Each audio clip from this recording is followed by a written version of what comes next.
Here's something that I always tell people when I come out to look at their house.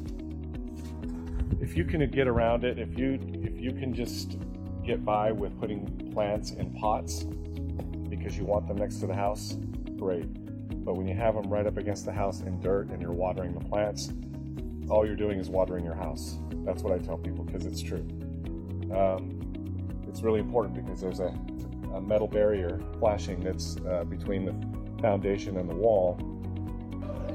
So if you see this line along your foundation where it's like an indentation where the foundation is, and then it pops out where the wall is, that's because there's this metal barrier that goes along the foundation called weep screed.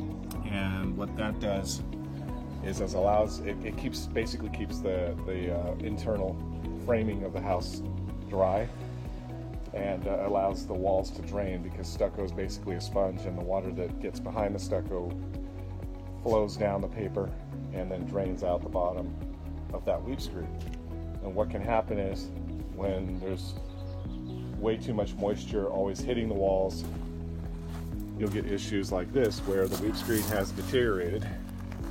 You see where it's rusted here, and I can just barely push on it and it's falling apart. The metal is basically just all rusted out and it's coming off. And here's a piece of rusted screed there. It's no good, it's just gone.